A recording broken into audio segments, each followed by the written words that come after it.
Welcome to this episode of Solved, plucked from deep in our archives. You may not realize we've actually been doing this show since way before it was called Solved and started being posted to YouTube, so this is good stuff. I also wanted to let you know that we're temporarily slowing down the pace of production for new episodes of Solved while we reorganize our processes here on the back end to get ourselves on better footing so that we can come back stronger than ever. You can help support us in this process as we hire additional help by becoming a member. Members get an extended version of Solved before YouTube, as well as ad-free versions of the Best of the Left podcast available wherever you get your podcasts. So sign up at bestofleft.com/support. And now enjoy this throwback edition of Solved. Welcome to Solved. That's all caps and an exclamation point. We do this show because if we don't tell you the right answers, someone dumber on the internet will. My name is Jay, and our resident solvers are Amanda, Deon, and Erin, who, guessing based on past experience, will offer a greeting now. Hey there. Hello. How's it going? Today we are seeking to understand three of the main archetypes of people who live under authoritarian governments. No specific reason for this topic. We just thought it'd be interesting. Mm-hmm. There are the collaborators, those who attempt to withdraw, and the dissidents. Which are you? Listen to find out. Real quick note here at the top. We've been soliciting listener questions. It's starting slowly, but I've received another question basically just asking for another way to get in touch. And again, probably not related to any recent news. Listener asked if we are on Signal, which is the non-profit owned, hyper-private, texting messaging network. And the answer is yes. You can find the show with the username bestofleft.01. All usernames have numbers, and so that's what ours is. And so before we dive in, is there anything anyone wants to talk about? Anything you want to get off your chest? Recent news you want to? Everything's good, right? Oh, yeah. It's worth mentioning that before we started, we were all discussing how we have been approaching the last few days. And I think we're all kind of trying to find our new normal and how we're going to do this moving forward in the long term. And I'm sure we're not alone in that. Approaching a way in which you can sustain, I think is my method right now. Just looking to take my energy and realize it has to last me all 4 years. Yeah. 4 is really optimistic, and I appreciate that. Just right off the top, Deon. Just right off the top. Saying 4 years. And if that number needs to change later, we will cross that bridge. Adjust as needed.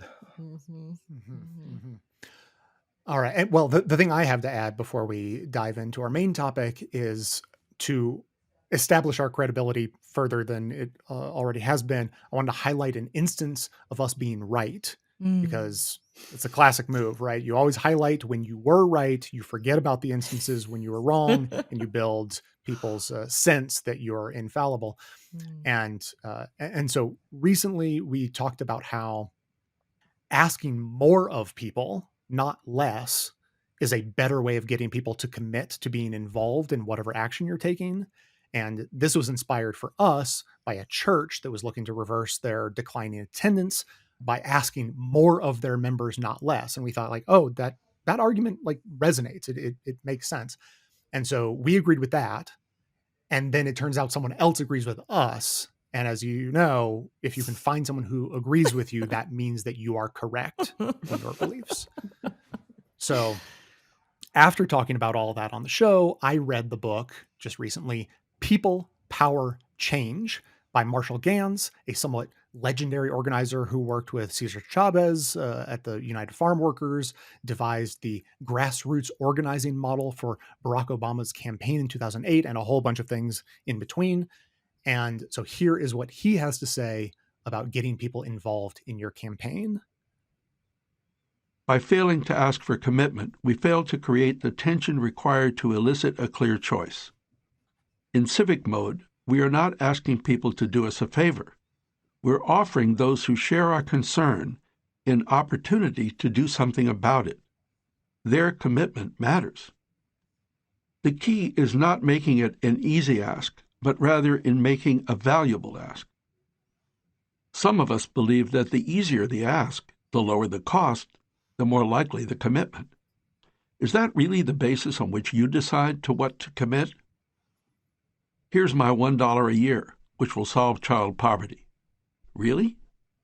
The reality is that we commit or want to commit because it's valuable. I am more likely to commit if I believe my contribution will really make a difference, will really matter.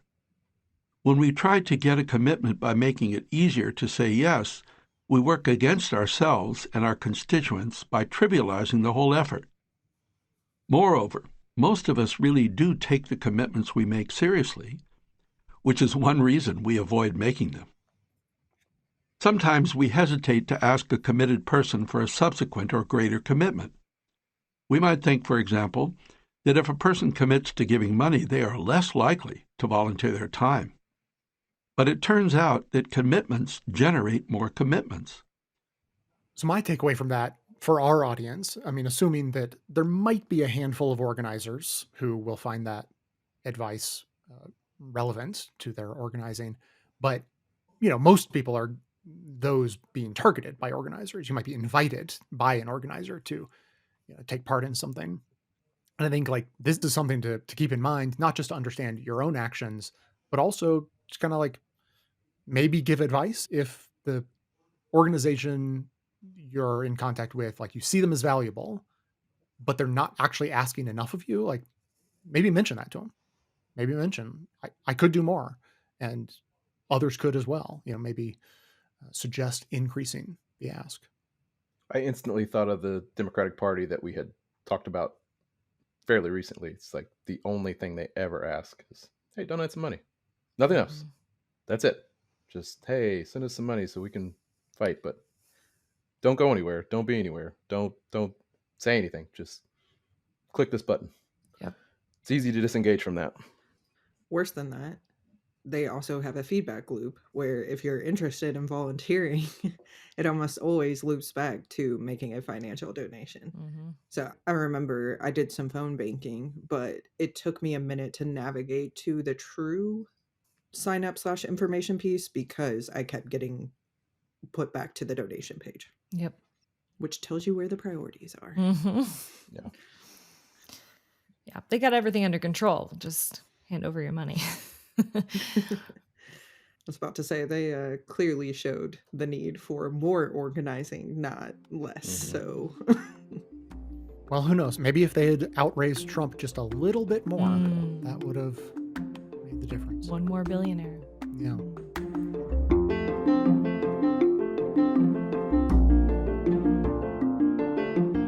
All right, jumping into our main topic today, we're starting with The Complicit. This is from The Atlantic. History will judge the complicit. And this is not where the article starts, but it's where I want to start because on the Best of Left back channels, we've been talking about Trump being a classic wannabe. So this is not about those who are complicit with the authoritarians. This is just the authoritarians themselves. And it points out that Trump's true instinct always has been to side with foreign dictators, including Chinese President Xi Jinping. One former administration official who has seen Trump interact with Xi as well as with Russian President Vladimir Putin told me that it was like watching a lesser celebrity encounter a more famous one. Trump did not speak to them as the representative of the American people. He simply wanted their aura of absolute power, of cruelty, of fame to rub off on him and enhance his own image. And speaking of images, we were sort of mocking, criticizing the official Trump image that has floated around in a couple of different instances that seems cartoonishly silly and evoked the idea in us he is such a wannabe dictator. That's what the picture screams. And in which case, congratulations to the photographer. You nailed it. You really captured his aura. Yeah, he's trying real hard. Is it wannabe dictator or just wannabe fill in the blank? Because I feel like Trump's entire life story can be tracked by just wanting to fit in, and he's the poor outcast that just really has never found his group, right? He's just searching for it. He has fans, he has people that he's a fanboy of, but he's just a lonely guy with daddy issues who now runs our government. Woo. I mean, luckily he doesn't actually run it. It's really competent, richer wannabes that are running the government. But you know, like that is the perfect description of it. Like, he wanted to be a successful businessman. He wasn't. He played one on TV. He wants to be a dictator, and he is playing the role right now. But he doesn't actually have the gravitas that the people that he actually admires does. Yeah. Yet, I mean, fake it till you make it. So I got to hope for him. Oh, he believes in the power of Yeah. positive thinking. So this He is does. this is how it goes. He's got, I mean, it's the second trial run, so maybe he'll figure it out this time. Or third time's the charm. Slick. Yeah.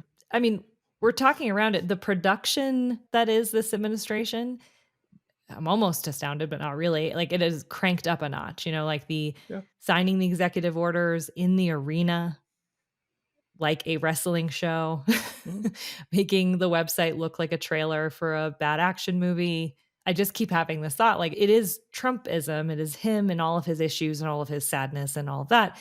But also, now that is classic Americana. That is what Americana is. It's no longer the white picket fence and the car and the, you know, family and all of that. That's old school.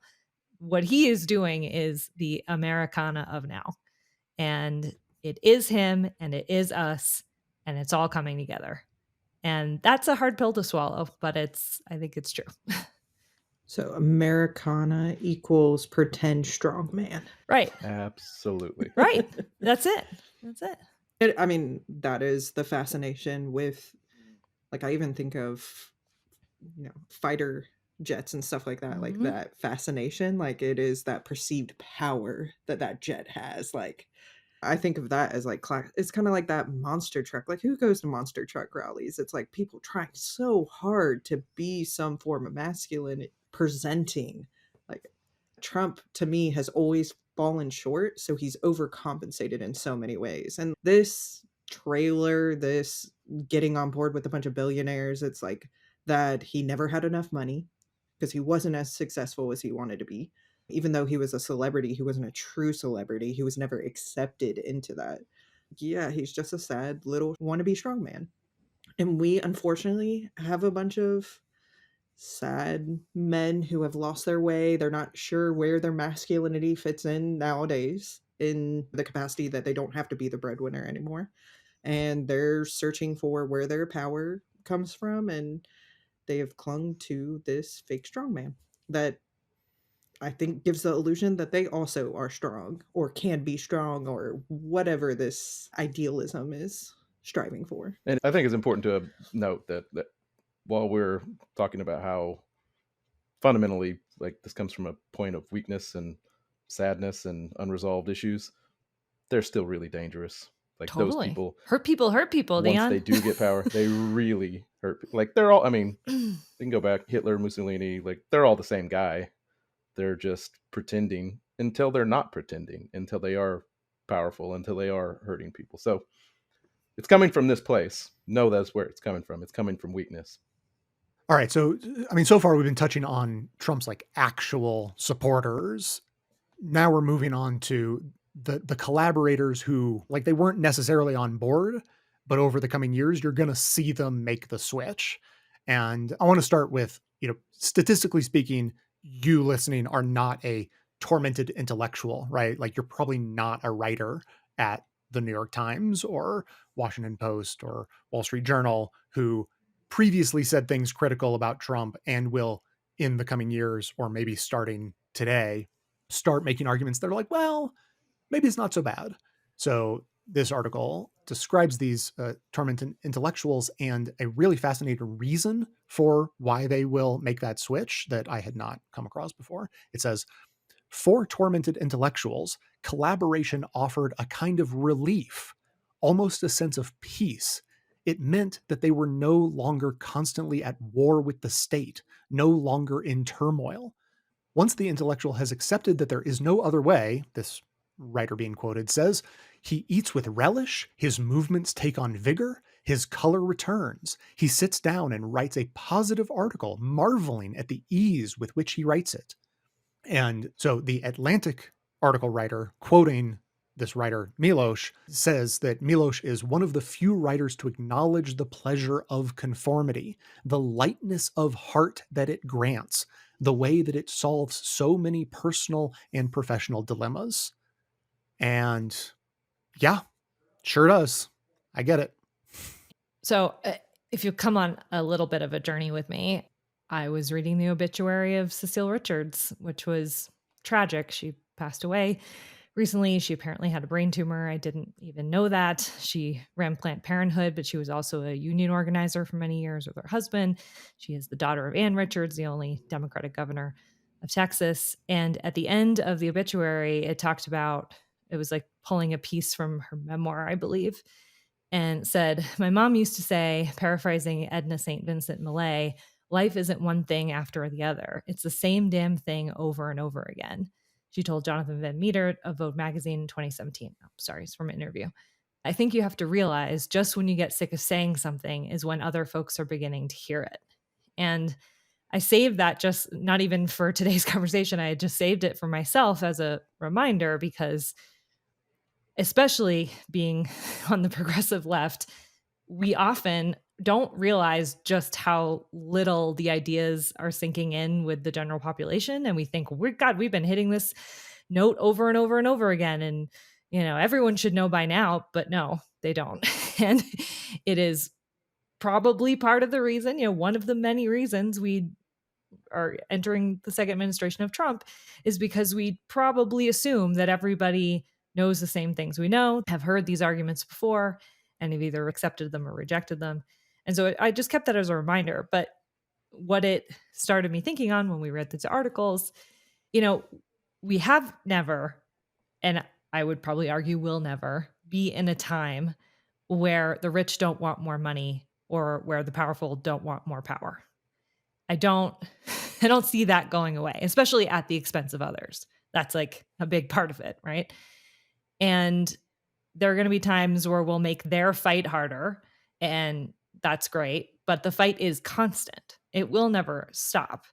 And it's not like everybody has these inherent traits in them. I don't believe that. I think conservatives do believe that everybody has those inherent traits inside. I think a decent enough size number of people have those traits in them, and they can make life miserable for millions and millions of people.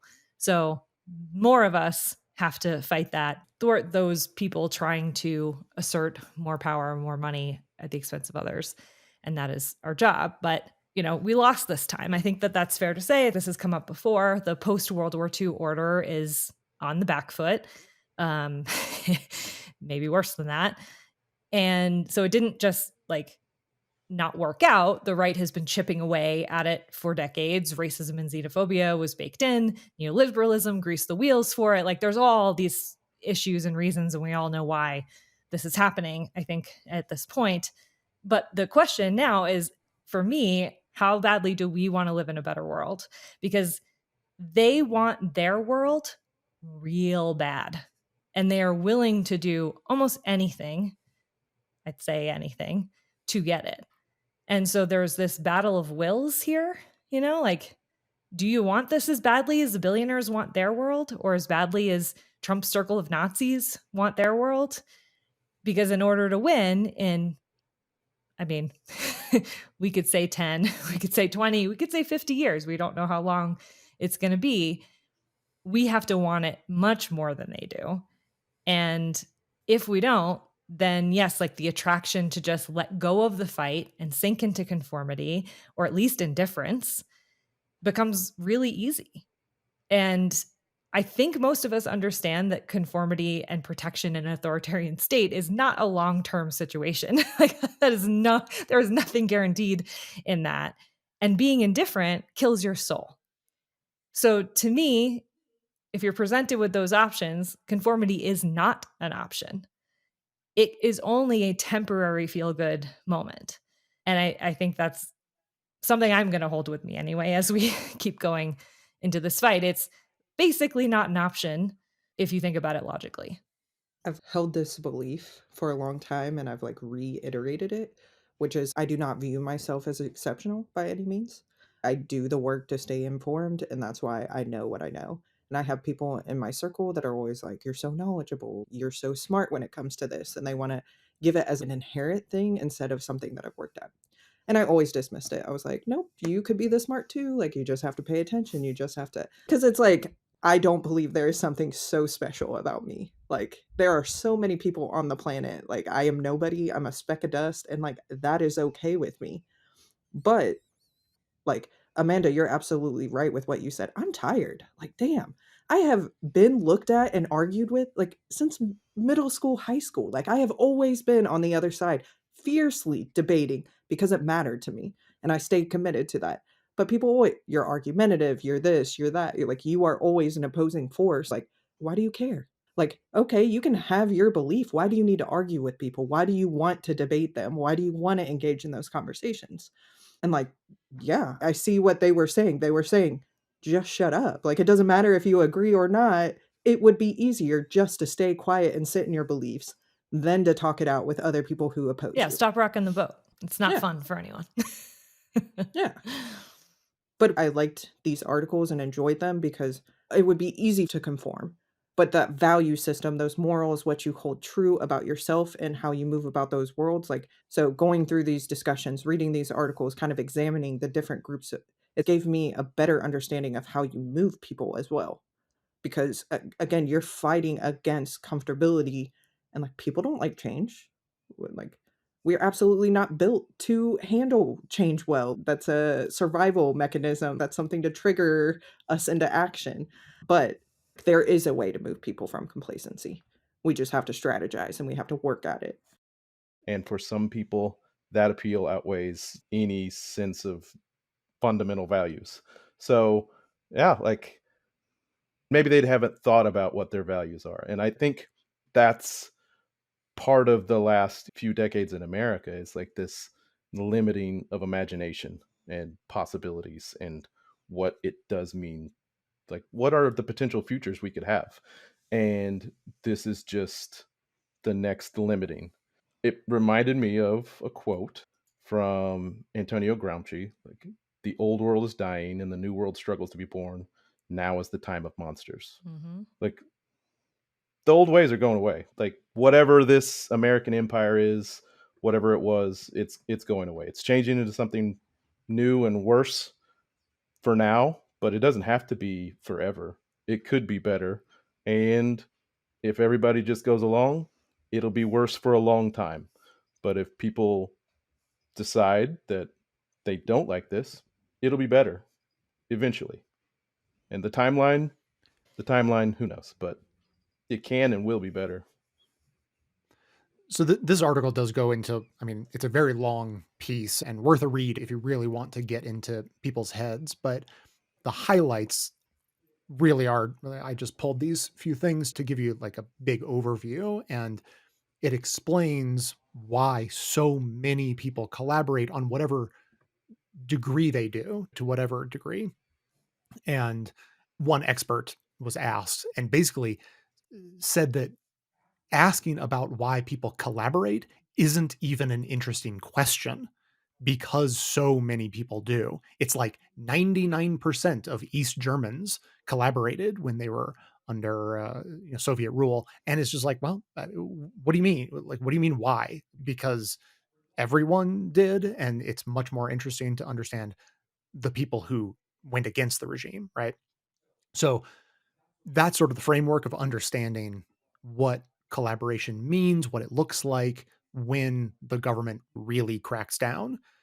When you're in this middle squishy area, it's easy to be like, yeah, I'm still opposed. And then when they come for you is when people are, all right, never mind, head down, stay safe, right? But there's this whole list in this article about the various rationalizations that people have. So there's this one from someone who's involved, and it's we can use this moment to achieve great things. And they give an example from a Trump administration person who was proud of their work to protect the Uyghurs in China, right? And it was sort of like, well, yeah, I mean, all this other stuff is happening, and Trump's obviously a criminal and he's being impeached, but it was all worth it because of the Uyghurs. Like, look at all the great things that have happened for the Uyghurs. And they did not elaborate And yeah, what that was. and the writer's like, yeah, but like nothing good has happened for them. They're an oppressed community within China, and like maybe the US put out a message under the Trump administration like, hey, you should be nicer to the Uyghurs, with like no follow-up, total bullshit. And this guy was able to like act with a clean conscience. Look how great we are. So all things aside, we're making good things happen. So people can convince themselves in that way. There are the ones who like really see the problem and then tell themselves, we can protect the country from the president. And so this is talking about people like, whoever wrote the anonymous letter from within the Trump administration, talking about how terrible he is. There's, of course, the more classic, regardless of what's happening broadly, there's the I personally will benefit, classic. Adjacent to that, but very similar, I must remain close to power. Benefits come in all shapes and sizes. And then this one is one that is worth putting a pin in, because I feel like I'm reminiscing about, Gen Z voters or something. I feel like this will resonate with them. The LOL nothing matters rationalization. And it says cynicism, nihilism, relativism, amorality, irony, sarcasm, boredom, amusement. These are all reasons to collaborate and always have been. And, it talks about how French intellectuals way back argued that there was no such thing as morality or immorality, no such thing as good or evil, no such thing as right or wrong. So you might as well collaborate. And that's a dangerous one, particularly for our given age. And that's the one that we've talked about on this show before, like specifically the Daily Show. Like they're doing it again. They've got memes, they've got jokes, like ha ha ha ha ha. It's not funny. None of this is funny. The time for jokes is way over. I know that they're not going to shut the show down. Like that's never going to happen. But the people there should maybe think about what it is they're actually doing, because it didn't work, whatever it was that they thought they were doing. Like you're not going to turn these people into clowns and make them go away. They've gotten stronger. They're more relevant in the culture. Being a clown is a currency now. You could see it at the inauguration. Like the people that were front and center, like Jake Paul and his brother and Theo Vaughn and Joe Rogan, they're right there. They're in the power structure now. So you're not gonna memify them away. So try something different. Just be earnest. Try being honest. Not funny anymore. Yeah, I think that's actually something that, more than just the Daily Show is like we're all let's give ourselves a little bit of grace here. We're all going to have to transition into this. Like this is worse than the first time. And so we're all going to have to adjust and realign and kind of realize like what is helpful, what is not, what was helpful last time that is not anymore. And I think what you're saying leads to that. Like I think because we came out of the last time still technically intact, there is some feeling of like, we probably will again, but it's different. And accepting that new reality is going to take a little bit of time, right? I think that LOL nothing matters thing, I mean, I can resonate with that. I'm not Gen Z, I think millennials started that. The No, whole Gen X. like we got you. Well, maybe Gen X, but like the "this is fine" meme where the guy sitting in the fire, like that was going around a long time ago, and it does make you feel kind of helpless. And I think that's what the LOL nothing matters thing is. It's a mask for I don't have any power. And I guess the message then, I'm just thinking about it now, like the message should just be like, actually, you do, here's how. And again, that's hard. It's hard to make people believe that anything they do right now could make a difference. But there are things. But that'll be really tough in America and the individual society that we've all grown up in, because individually, pretty much right, you don't have much power. It's the group joining a group, getting together, organizing, community, collective power. Like that's the solution. And individually, no, you really don't have that much power. Yeah. Yeah. So just to round out the list, these become self-evident as soon as you hear them, but there's the classic, my side might be flawed, but the political opposition is much worse. I mean, that is what the right wing in America is fundamentally built on, going back to at least the 90s. They have been getting away with some of the worst behavior of politicians in living memory, and their supporters say, yeah, but the other side is literally evil and working with the devil, so it's fine. And then, of course, when things get real bad, there's the I'm afraid to speak out. And so people collaborate because they're afraid for a whole variety of reasons. But this article does sort of end on I hesitate to say hopeful, but at least vaguely positive. And it's sort of the path to self-respect as laid out by someone who lived a hell of a life. It says, late in his life, a member of the wartime Polish underground, a prisoner of both the Nazis and the Stalinists, and then finally the foreign minister in two Polish democratic governments, summed up the philosophy that had guided him through all of these tumultuous political changes. It was not idealism that drove him, or big ideas, he said. It was this: just try to be decent. Whether you were decent, that's what will be remembered. Decent together in community. Because I don't want to emphasize any more individual stuff, so one of the things that was mentioned in this article, not a big point, but just kind of offhandedly, they were saying that many people in and around the Trump administration are seeking personal benefits. Many of them are doing so with a degree of openness that is startling and unusual in contemporary American politics, at least at this level. As an ideology, Trump first suits these people because it gives them license to put themselves first. And so if we're fighting a movement of I come first, it's all about me, then the response has to be the opposite. It has to be, we are collectively going to stop what you're trying to do. And I'd say the collective approach is much more powerful and probably much more effective, because the result of individual putting yourself first is the backbiting and the tearing each other down, which is why all dictatorships and strongman governments eventually end. Just depends how long.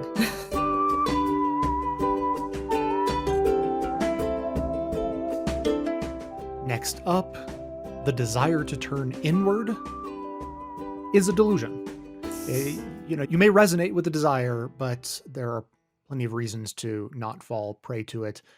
And this is from the New York Times, and it's discussing the feeling that became pervasive when Putin returned to the Kremlin.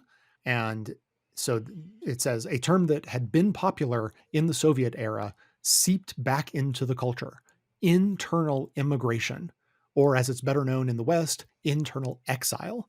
The fight against Mr. Putin had been lost. The thinking went, and you had but one life to live. Why not spend it making a cozy home, tending a little garden, shutting out the leaden horrors outside? You didn't have to move anywhere to internally immigrate. There was no financial cost or material upheaval. You simply had, to bastardize a phrase popularized by Timothy Leary, to turn in, tune out, and drop out. And I think some of us had some feelings about this article. I don't know, does anyone want to confess their sins? I mean, full disclosure, I completely felt called out.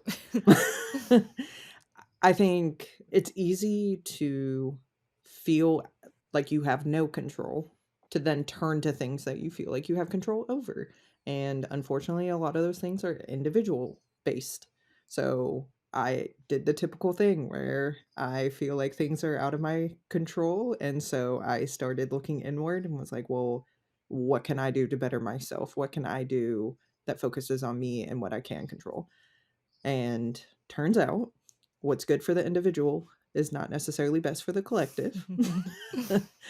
So my takeaway is not I was right for doing that. I offer myself grace just because this is only the beginning and I do actively work in politics. So I'm doing the quote good work, if you will. But I'll say that we can offer ourselves grace while challenging ourselves to view things differently. So one of my objectives is to make friends. And I think after reading these articles and after several of the conversations that we've had in the recent weeks, the friends thing is going to coalesce with a political agenda, something that I want to organize around or feel passionate in.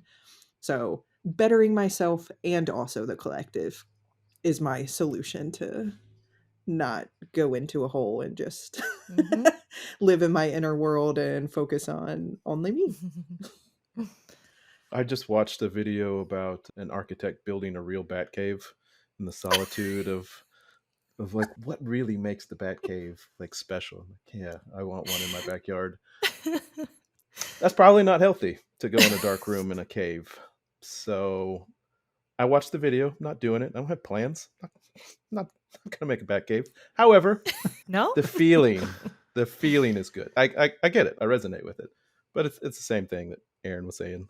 Like, I don't think there's anything wrong with trying to improve yourself. I think it's the, put your own mask on in like a depressurized cabin situation. Like, you should take care of yourself. Everybody should take care of yourself, because you're not going to be able to take care of other people if you are going to need help yourself. So there's nothing wrong with little self-care. I hate that term, I think, but like self-improvement, taking care of yourself is a good idea, but don't let that be the end goal. I was like, don't forget to help your neighbor then with their oxygen mask after you have yours secured. Right. Right. To continue the analogy. Yeah.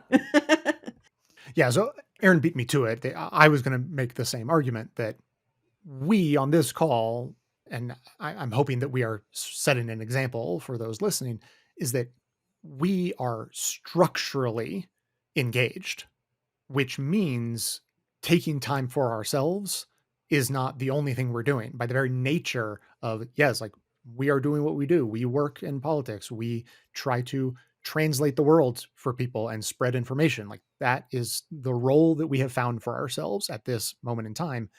And so if we need to add on to that, whether you call it self-care or something else, that shouldn't be a source of shame for sure. Shutting down entirely, not having an outlet, not having a way to engage is the problem. It's sort of like it needs to be in all of the above function, that if you don't currently have a way that you are sort of habitually engaged in some way, that probably means you need to find a group to join. But to give yourself the strength to go to those group meetings every time they get together, you might also want to tend a garden. Like those are not in conflict, those support each other. And what I'll say also is that engaging is its own source of strength. And I have said this I've been doing the show for 19 years. And is that right? Or is it 18? No, it's 19. Okay. So people have been asking me for that entire amount of time, how do you handle listening to politics that much? That seems completely draining, a total drag, like it would drive anyone crazy.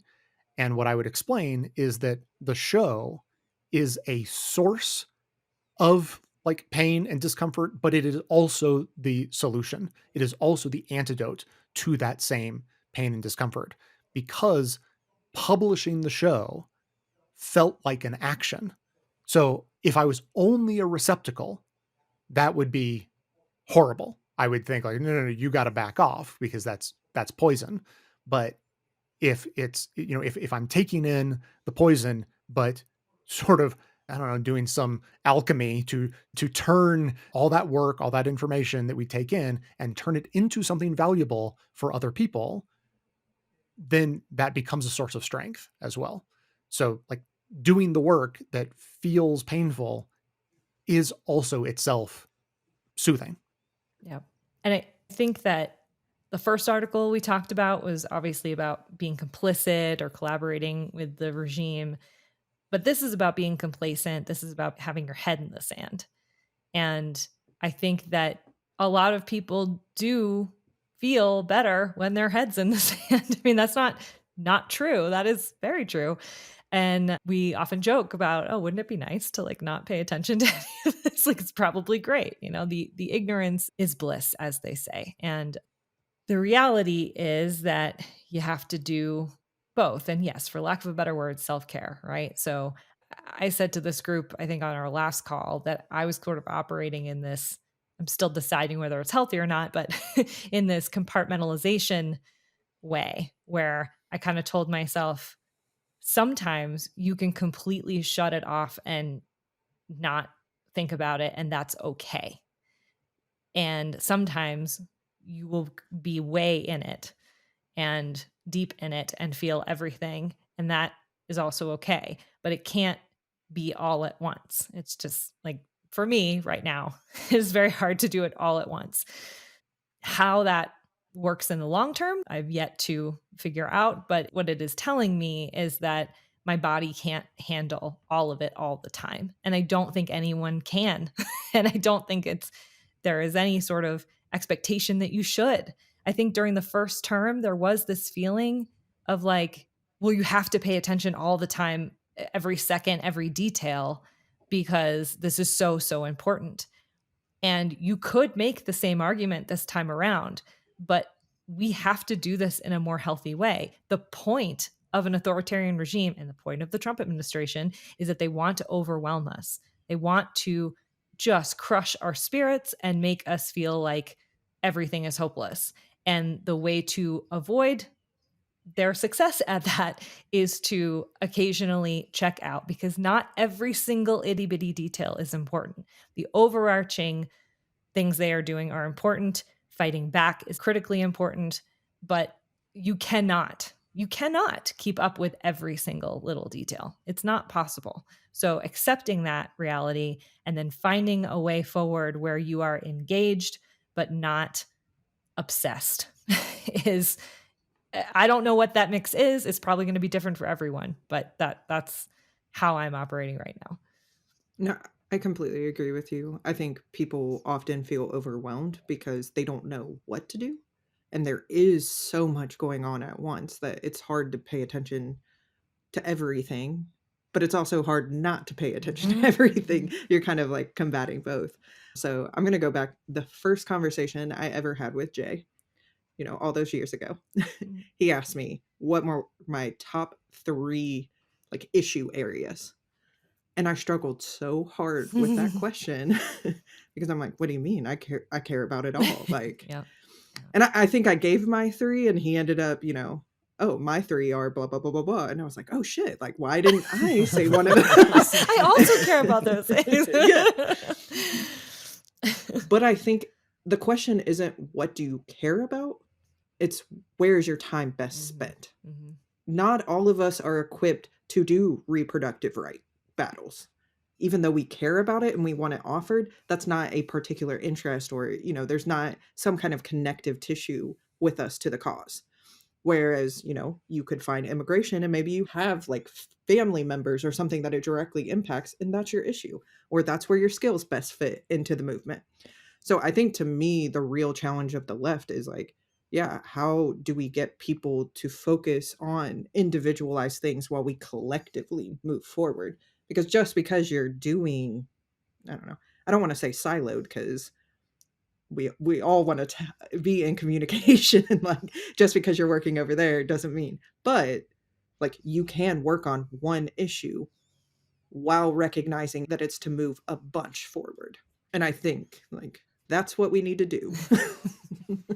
Well, first of all, what you just said is what Dahlia Lithwick said in 2017. Yeah. And I always thought that was a great point. And I think she meant it in the same way you do, that, you can't do everything. So you just kind of have to figure out where you can be the most helpful or where your passions lie the strongest. And I think what we've been talking about for weeks now is like, there is solidarity across movements, right? Like, and that is incredibly important. So you can be part of one issue movement, but then there will be times where we all have to come together. So if anyone thinks like there's no opportunity for that, I think that that's mistaken, right? I mean, I think we saw the first signs of this from the rebranding of the Women's March. They called themselves the People's March, and they did it on purpose. Unfortunately, if they were going to do that rebranding, it should have been many, many months ago, but nobody knew what was going to happen exactly. So I guess that's part of it. But that direction of like, we are all in this together, and then we have our smaller battles.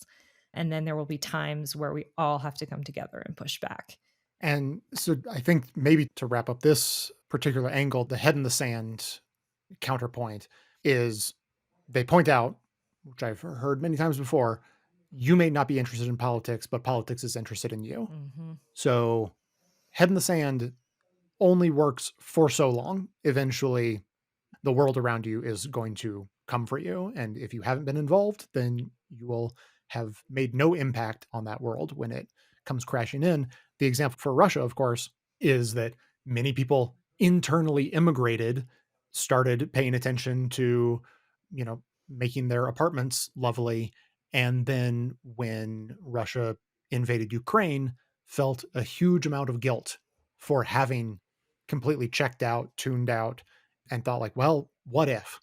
What if we had done something? What if we had been involved? Could this horror have been avoided? And of course, they'll never know, and they will, live with that doubt and pain for a long time, which is very sad. I mean, every aspect of it is sad. And I'm not going to sit here and say, yeah, those people who tuned out are to blame for Russia invading Ukraine, obviously, but it's a difficult thing to live through and live with when your country is committing atrocities. So they also bring up Alexei Navalny as the preeminent dissident in Russia, and his main piece of advice is don't let yourself get distracted and don't let them lie to you, understanding that it does sometimes feel more comfortable to accept the lie. That cannot be the path forward. And the last like really major point of this is that only privileged people can really afford to internally immigrate, right? Yeah. And so it says, it is strange to even be thinking of the term, considering that it is immigrants whom Mr. Trump has in his sights as he prepares to take office, vowing to unleash a campaign of mass deportation. Immigrants will not have the option to tune out, nor will the other groups, such as trans people, on which Mr. Trump and his party have turned their ire. So using privilege as a cudgel to try to beat people into taking action and paying attention and feeling the need to pay attention is not always the most effective path, but it doesn't make it not true. And recognizing that if you can tune out and not have the world negatively affect you, that is coming at someone else's cost who does not have that ability. Yeah. I mean, I always think about the fact that whether intentionally or not, the onus often comes down on the people who are being targeted, the people who are being hurt the most. And if the rest of us who aren't as directly affected tune out, who will march with them? Who will work with them? They cannot do it alone. And so then their only option is to hide and to protect themselves.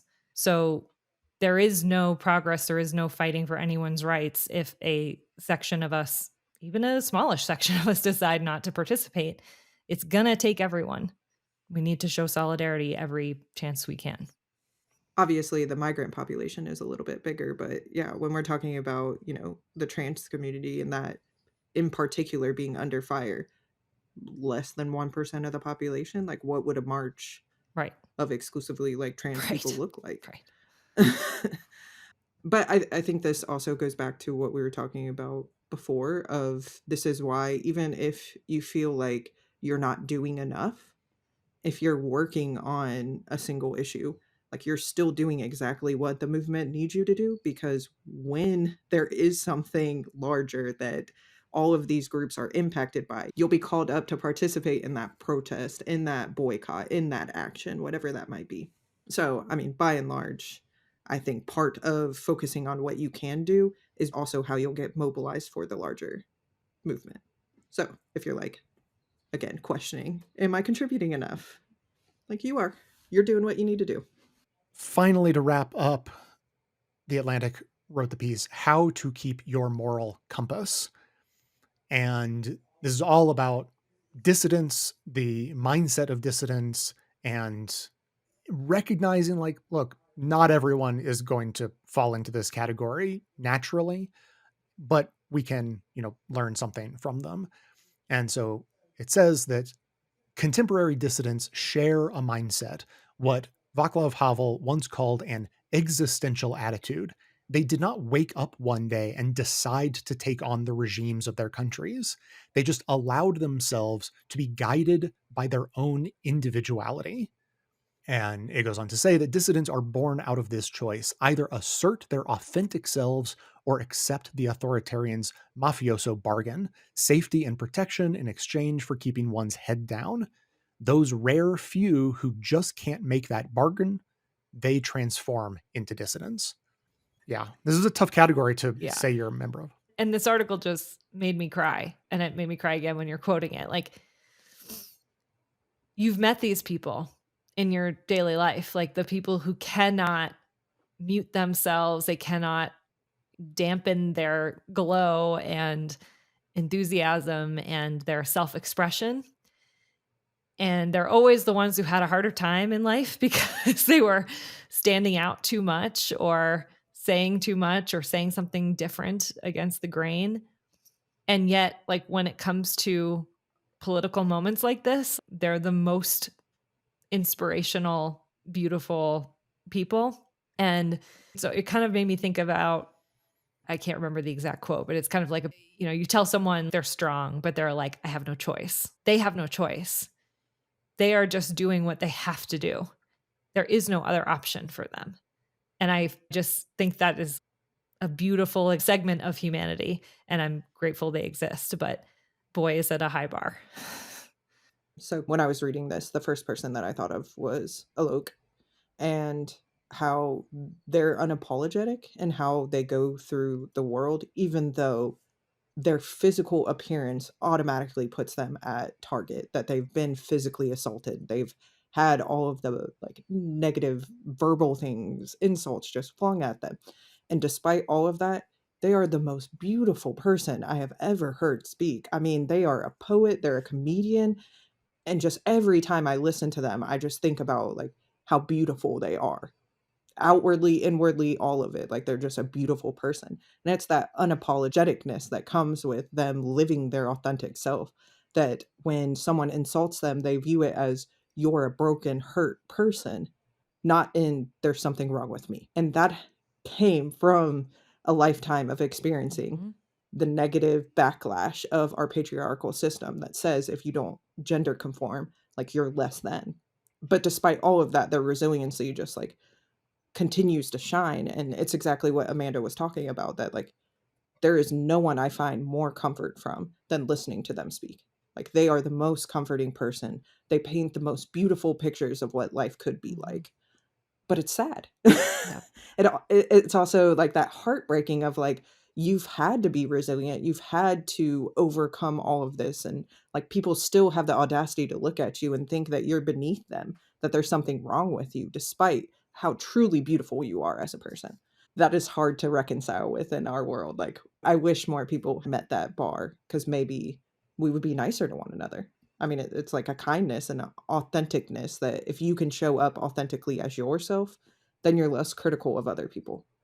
I think this is like hitting on something that I've thought about, but I really haven't put together until this moment, that trans people, just by their existence and their willingness to either just be who they are, just are default dissidents to the system. Like, that's just the default position.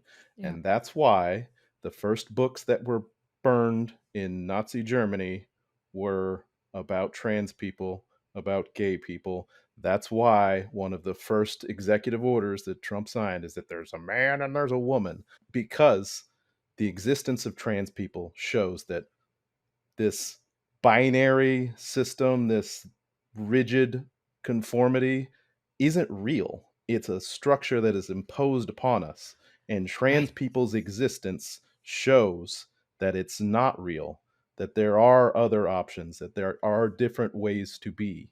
And when you exist outside the norm, you show that the norm may not be real. And that's why there's this rigid just struggle to make them not exist. They're still here.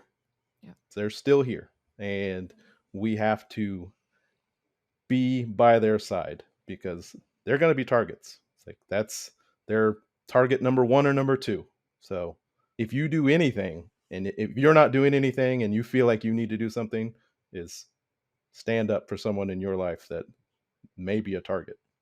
So as I was pulling quotes from this article, I realized it's sort of repetitive. It's just demonstrating in one way after the other how dissidents, how they are and why they have no choice to be other than that. I absolutely co-sign everything Deon just said, analogizing to trans and non-conforming people everywhere. Like they are dissidents not by choice, but by nature. And what comes up a lot is the struggle with hope versus cynicism. It says dissidents have a remarkable ability to appreciate the hopelessness of what they're trying to accomplish, but persevere nonetheless.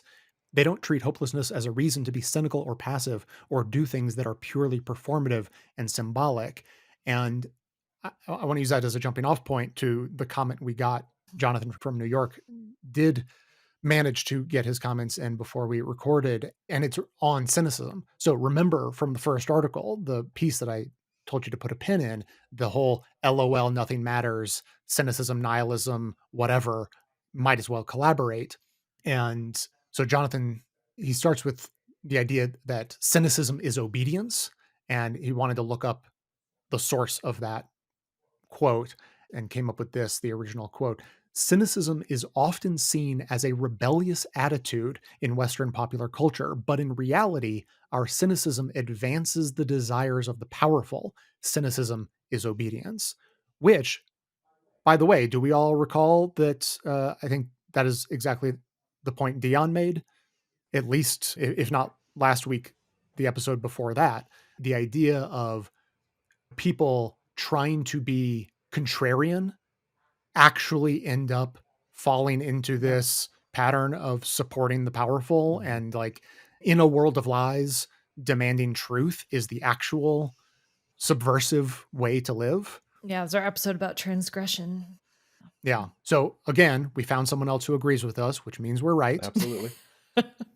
And then Jonathan's other point, he brings in James Baldwin, always a good move, always a classy move, to quote James Baldwin, and talks about Baldwin's understanding of being hopeful and recognizing that the alternative is resignation, which is just not the way you want to go. And Jonathan goes on to say that a sense of community is an important part of maintaining hope and sanity. Most of us aren't going to put our lives on the line as those in the article did, but there are steps we can take short of that. And fortunately, disobedience is not deadly in this country for the most part. You know, like hoping against hope sounds tough, but resignation definitely sounds worse. No reason to go down that path. I would say it's not deadly for the most part yet. I think we have to be clear-eyed about some of that.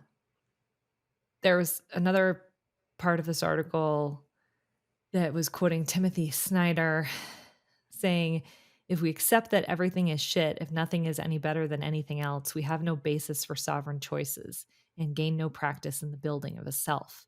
We will mutter under our breath and accept our place in a system. What dissidents teach us is not to normalize. Wise words. Yeah. So, I mean, everyone is going to be finding themselves making these sorts of choices and where they're going to fall on that spectrum. I mean, the dissident, as we said, is a very high bar. The sort of siren call of collaboration is there and clear and understandable why people will want to go in that direction, but it doesn't feed the soul. That's for sure. And harkening back to the guy who was both a prisoner and a politician, the idea of being decent as your own sort of personal lighthouse, path to follow, feels like a good one. I think it was in the first article where they talked about the fall of the Berlin Wall and the guard that just opened the door and let people in. Mm-hmm. It wasn't some like deep held belief in some act of resistance. It was just I can't remember. I didn't write down the quote, but like the people that were protesting at the door, their energy was just so strong. He just felt like he couldn't resist it. So he opened the door, and that's how the Berlin Wall came down. It's just a bunch of people in a group just saying, we're going to do this. they're nameless. They're not going to be known in history. You're not going to be Martin Luther King for the most part. Like, if you're listening, like, there's people who might take up that mantle. Let's get rid of the great man theory of history. Like, I don't really like that. It's just a bunch of people deciding that we're done with this, that don't get credit, but that's what happens. Like, when a bunch of people get together and say, no more, eventually other people who are just kind of on the fence or don't really have that strong convictions are going to be like, oh, well, maybe they're right. And they'll go along with you instead of going along with them. I have one more quote, but it's not in this article. I watched this show called Transatlantic last year, and it's based on a book, and I'm forgetting the name of that book, but it's about the people who worked in the American embassy in southern France during the occupation of the Nazis, and they helped get out tons of people, including famous artists and writers who were under attack. And the line that stuck with me, and I pulled it up again as I was reading this, there's no real context you need. It's just two of the people involved talking about how hard this is and what they're risking and all of those things. And the person said, none of us can predict the exact consequences of our actions, but knowing that does not justify inaction. Otherwise, what does it mean to be alive? And that just hit me like a ton of bricks over a year ago and hit me again now. Well, to end on a question, ChatGPT didn't fall on its face quite as badly on this article. But remember, if you'd like me to stop asking ChatGPT to engage in the show, get your questions in. Please. But Amanda begs you. And this question, I think, is not terrible. It says, given the current rise in authoritarianism, how can individuals in democratic societies adopt this existential attitude to resist encroachments on their freedoms?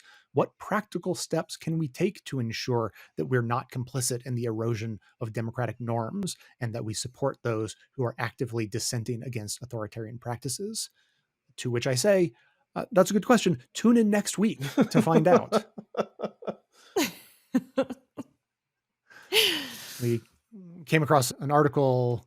Honestly, what it is the best listicle I've ever read, because it's a series of tweets from Eastern Europeans warning the world based on their own experience how to fight authoritarianism and not make the same mistakes that some of those countries did. So we'll be diving into that next week. Any final thoughts? You should read How to Keep Your Moral Compass, just because there's some beautiful stuff in there. You should read more, just generally. We should read more. Yeah. I think you should listen to podcasts more, but that's and read just capitalism. Just me. Capitalism. I hesitate to even ask if we solved it this time, but I think it's a cliffhanger. We're going to solve it. We're going to solve it. There we go. It's a two-parter. Yeah. We are making an analysis of the situation this week and working to solve it next week. There we go. I had a thought about what sort of direction this show is pointed in. And what I came up with was that we are, like, our two tent poles are helping people survive politics while helping people understand more deeply the politics they are living through. Yeah. Sounds right. Yeah. I think we did that today. So good enough. If you have comments or questions, you can send them in all sorts of ways. You can email us to j@bestofleft.com, and we're now available on the Signal private messaging app at bestofleft.01. Thanks for listening, and remember that this is really happening. Do not put your head in the sand. So act like what you do and say matters, and do what matters most, all while being decent.